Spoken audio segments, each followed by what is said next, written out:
એક એક્ઝામ્પલ સાથે આની શરૂઆત કરીએ તો 50 લાખનું સપોઝ તમે ઘર ખરીદો છો કે જેના પર 8% હોમ લોનનો ઇન્ટરેસ્ટ રેટ લાગે છે, તો એપ્રોક્સિમેટલી તમે 50,000 રૂપિયા તમે હપ્તો ભરશો દર મહિને, અને આ 50 લાખ રૂપિયાની લોન 20 યર્સ માટે તમે લીધી છે, તો એપ્રોક્સિમેટલી 50 લાખ રૂપિયા જેવું તમે ઇન્ટરેસ્ટ પે કરશો.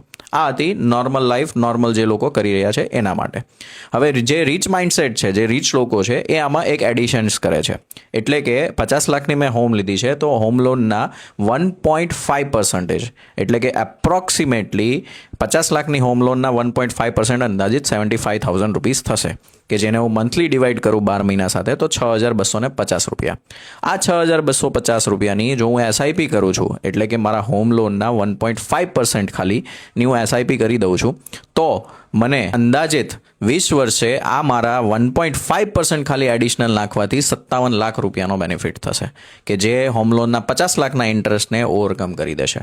તો આવી જ યુઝફુલ ટિપ્સ અને આવી જ યુઝફુલ ઇન્ફોર્મેશન્સ માટે તમે આ ચેનલને સબસ્ક્રાઇબ કરજો, લાઇક કરજો અને શેર કરજો આ વિડીયો, જેણે હમણાં હોમ લોન ચાલુ કરી હોય, અને ખાસ એસઆઈપી એકાઉન્ટ ચાલુ કરવા માટે નીચેના નંબર પર ફોન કરજો. Thank you.